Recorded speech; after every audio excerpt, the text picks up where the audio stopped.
Assalamualaikum warahmatullahi wabarakatuh. Berjumpa lagi cikgu untuk soalan yang ke-17 untuk hari ini. Okey, so soalan kamu ini dia kata dengan menggunakan kaedah matriks. So apabila melibatkan kaedah matriks, ketahuilah bahawa ini adalah bab tingkatan 5 iaitu bab yang kedua di bawah tajuk matriks. Okey, so soalan kamu di sini ialah berkenaan dengan Kamal dia ada sebidang tanah, kemudian dia bercadang untuk menternak kambing di atas tanah tersebut. So, wang simpanan yang dia ada ialah RM8,000. So, dia hanya menggunakan 25% sahaja daripada RM8,000. Okey, so kita tengok sebab dia bukan guna 100% sepenuhnya RM8,000, tidak. Sebaliknya dia hanya guna 25%. So, kita kiralah terlebih dahulu berapakah yang dia guna sebenarnya. So 25 per 100 darab dengan 8,000. So seharusnya kamu tekanlah kalkulator, so kamu akan dapat nilai 2,000. So bermaksud Kamal ini telah pun menggunakan 2,000 untuk menternak kambing lah. Okey, bukanlah 8,000. Okey, so untuk RM2,000 ini dia telah membeli 6 ekor kambing. Okey, so 6 ekor kambing dekat sini. Cuma kambing itu adalah kambing betina dan juga kambing jantan. So dia tak tahu, dia tak sebut berapa ekor kambing betina. So tak sebut berapa ekor kambing jantan. So bolehlah cikgu wakilkan betina ini sebagai X. So jantan sebagai Y. So kita dah boleh nampak yang pertama, X tambah dengan Y itulah 6. Sebab kamu boleh baca dekat sini dia kata 6 ekor kambing betina dan kambing jantan. 6 ekor ni bukan untuk betina saja, bukan. So kambing betina X dan kambing jantan Y, so jumlah dia ialah 6 ekor. Okey, so kita dah nampak persamaan yang pertama. Sebab untuk matriks dia perlu mengeluarkan persamaan linear. Okey, so yang kedua, harga seekor kambing betina dan kambing jantan masing-masing ialah RM300 dan RM400. So dekat sini bolehlah cikgu katakan bahawa harga untuk kambing betina iaitu 300X lah.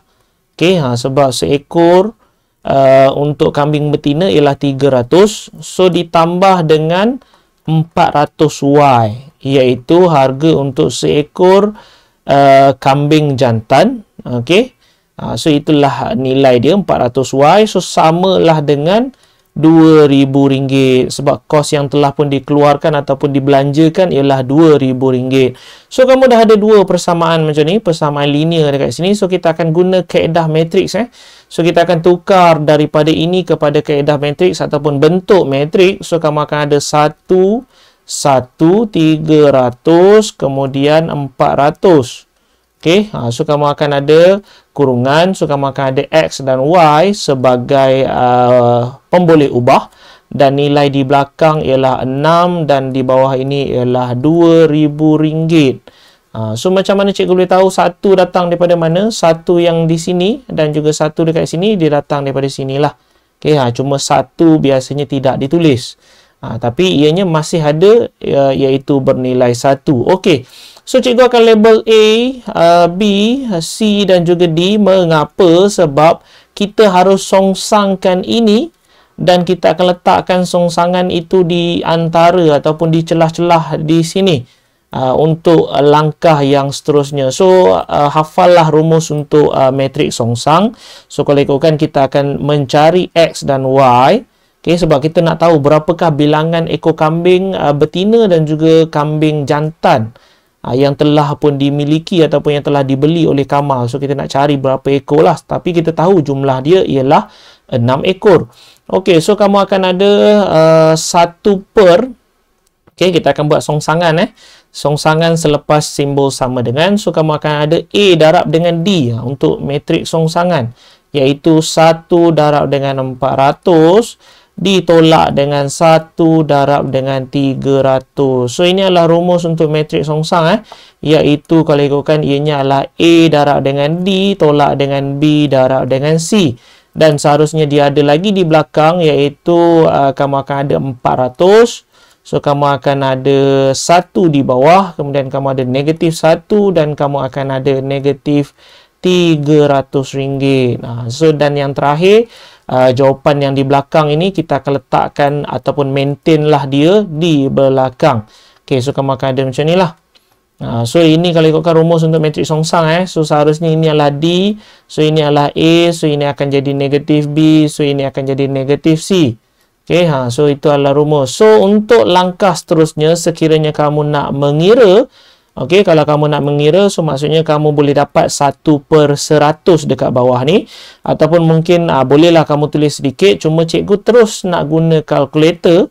Okay, sebab kalau ikutkan dah boleh dapat jawapan sebenarnya tapi menggunakan kalkulator. So kita akan keluarkan kalkulator dekat sini. So kita akan guna, kita tengok dekat sini lah. Okay, kita punya persamaan dekat sini. So kita akan guna EQN, iaitu EQN 1, kemudian kita akan tekan unknown 2. Kerana kita memiliki X dan Y, dua pun boleh ubah. So A1 kamu seharusnya nilai dia 1, so sama dengan, kemudian B1 juga 1 dan sama dengan, so C1 ialah 6. Dan yang seterusnya A2 adalah 300, manakala B2 ialah 400. Dan yang terakhir adalah C2 iaitu 2000. Okay, so kamu dah boleh dapat X iaitu 4 dan juga Y ialah 2. Okay, so boleh dapatlah dekat situ X iaitu 4 dan juga Y ialah 2. So bolehlah kamu nyatakan dekat sini, kita buatlah sedikit ayat. Okay, mengatakan bahawa kambing betina. Okay, so kambing betina seharusnya 4. Okay, kemudian kambing jantan. Okay, kambing jantan ialah 2. So 2 ekor, 4 ekor dan juga 2 ekor. So kalau ikutkan itulah jawapan kamu untuk soalan A. Okay, kambing betina ada 4 ekor dan juga kambing jantan ada 2 ekor. Jumlah seharusnya cukup 6. Okay, seperti mana persamaan yang pertama. Okay, selesai. So yang kedua. Okay, Raja 2 menunjukkan tanah Kamal itu yang seluas 3,600. So ini nilai 3,600 keluasannya. So dia menggunakan baki. So soalan kamu ini ada kaitan dengan yang atas tadi. So tadi dia dah guna okay, so dia dah guna 2,000. So masih berbaki 6,000 lah. Okay, so masih berbaki. So untuk soalan ini sebenarnya ini adalah bab tingkatan 4, bab 1 di bawah tajuk kuadratik apabila melibatkan X. Okay, so baki kamu ialah 6,000 lah. Okay, sebab 2,000 tadi dia guna untuk membeli kambing. So 6,000 dia nak buat membina pagar dekat sini. Okay, so dia nak membina pagar untuk kandang kambingnya ataupun untuk tanah ni lah. Okay, so soalan kamu dia suruh kamu kira kos pembinaan pagar tersebut. Sekiranya harga bagi 1 meter pagar ialah RM30. So adakah baki wangnya itu mencukupi? Okay, so yang pertama sekali kita akan kira nilai X terlebih dahulu lah seharusnya. Okay, so kamu akan ada 2X tambah 10. Okay, didarabkan dengan X. So X cikgu letak kat depan lah ya. Okay, so samalah dengan 3,600. Okay, so X ini cikgu sengaja letak di depan supaya dia boleh nampak proses darab itu lebih senang. So dia akan nampak macam tu, lebih senang. Kalau kamu letak kat belakang nanti kamu akan rasa keliru pula. Okay, so kamu akan ada 2X kuasa 2 dekat sini. Kemudian kamu akan ada 10X. Okay, kemudian kamu akan ada tolak 3,600 sama dengan kosong. Macam mana boleh dapat tolak? Sebab ini positif, so kita pindah ke sebelah dia akan jadi negatif. Okay, so daripada sini kamu boleh lagi sekali menggunakan kalkulator. So kita clear mode terlebih dahulu. So kali ini kita akan pakai kuadratik pula. So kuadratik kamu masih lagi EQN 1. Cuma kita tak pakai unknown, kita akan tekan kanan untuk degree. Degree bermaksud kuasa. So soalan kamu kuadratik berkuasa 2. So degree 2 lah dekat situ. So A kamu ialah 2. So A kamu yang berkepit dengan X kuasa 2, 2. So B kamu seharusnya yang bersama dengan X. So 10. So C kamu adalah negatif 3,600. So kamu akan dapat nilai X iaitu 40. Dan juga nilai X yang seterusnya negatif 45. So kamu akan dapat iaitu X kamu adalah 40 tadi. Dan lagi satu X adalah negatif 45. So kita akan ambil sebab memandangkan ini adalah X yang dalam keadaan panjang ataupun ukuran. So kita akan ambil nilai X yang bernilai positif lah. So kita akan gantikan dekat sini. Okey, so 2 darab dengan 40 tambah 10. So, kamu akan ada 90 dekat sini nilai dia. So, yang dekat sini kamu akan ada nilai 40 lah. Okey, so kalau ikutkan 90 darab 40, itulah 3,600. So, soalan kamu dia suruh kamu kirakan kos kos pembinaan pagar. So, kalau ikutkan pagar kamu, dia akan jadi sekeliling. Okey, so bila nak buat pagar, pastinya dia akan jadi sekeliling lah. So, dekat atas ini, kos dia 1 meter ialah RM30. So, 1 meter RM30. So, bolehlah cikgu kata dekat sini seharusnya 90 darablah dengan RM30. So, kamu akan dapat yang atas ini kos dia ialah 2,700.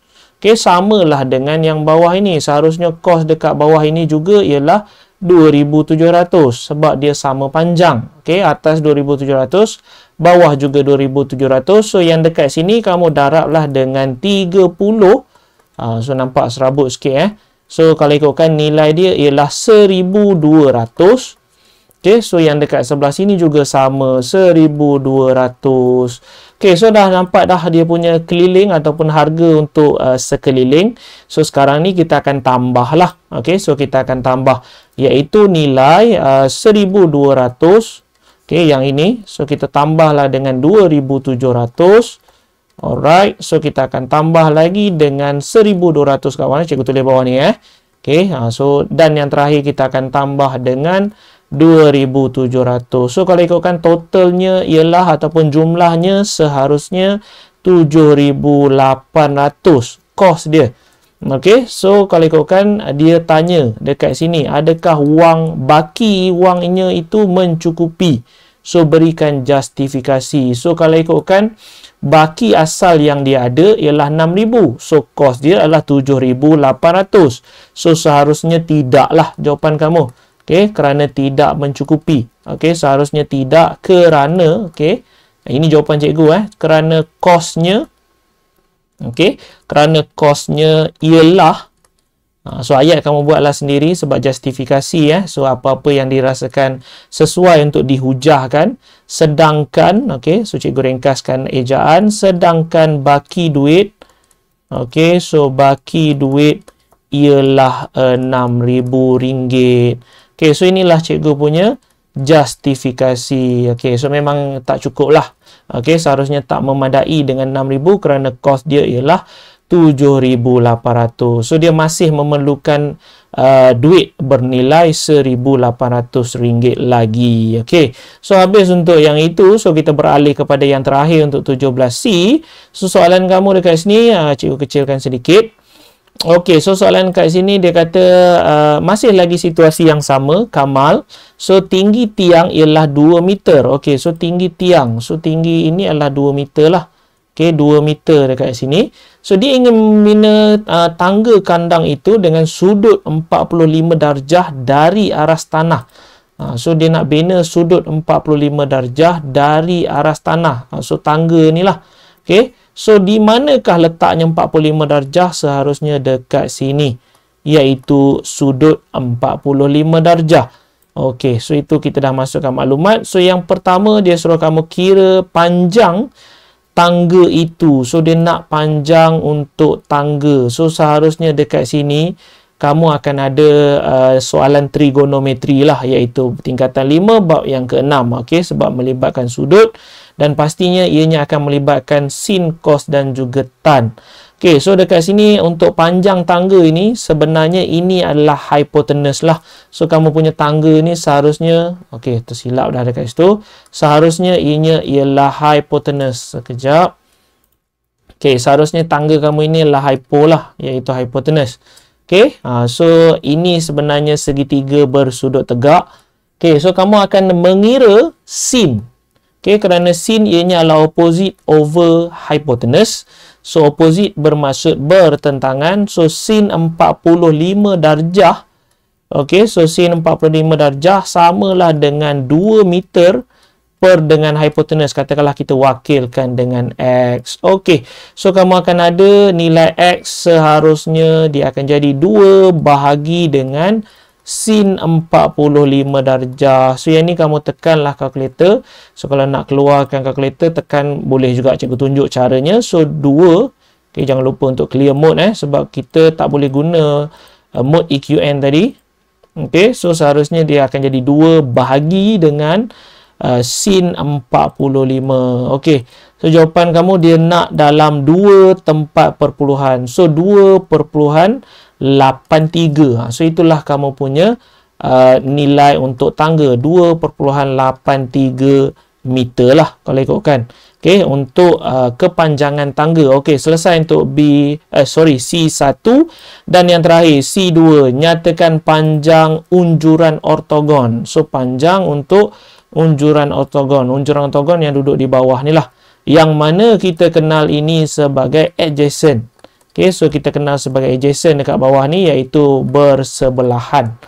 Okay, so bersebelahan. Okay, so untuk hypotenuse dah ada, so kamu opposite pun sebenarnya dah ada, ataupun bertentangan dah ada. So sebelah yang nak dicari, kalau ikutkan cikgu akan pakai tan lah ataupun tangent. So tan 45 darjah bersamaan dengan tan toa opposite iaitu 2 per dengan unjuran ortogon, katakanlah y lah dekat sini. So kamu akan ada y sama dengan 2 bahagi dengan tan 45 darjah. Okay, so soalan kamu dekat situ macam tu. So kita keluarkan kalkulator lagi sekali. So 2 bahagi dengan tan 45. So kamu akan dapat jawapan iaitu 2. So unjuran ortogon di bawah ini seharusnya bernilai 2. Okay, so selesailah sudah soalan kita A, B dan juga C tadi. Sekiranya kamu boleh faham dengan apa yang cikgu cuba sampaikan dan juga cikgu cuba ajarkan kepada kamu, jangan lupalah untuk ajarkan rakan-rakan kamu yang lain supaya ilmu kamu terus berkembang. So jangan lupa untuk tinggalkan ruangan komen di bawah dengan cadangan soalan yang mungkin cikgu perlu selesaikan ataupun mungkin ada sebarang masalah. Boleh juga tinggalkan di ruangan komen di bawah. Jangan lupa untuk tekan button like dan juga subscribe. Sehingga kita berjumpa lagi untuk soalan yang lain. Assalamualaikum warahmatullahi wabarakatuh.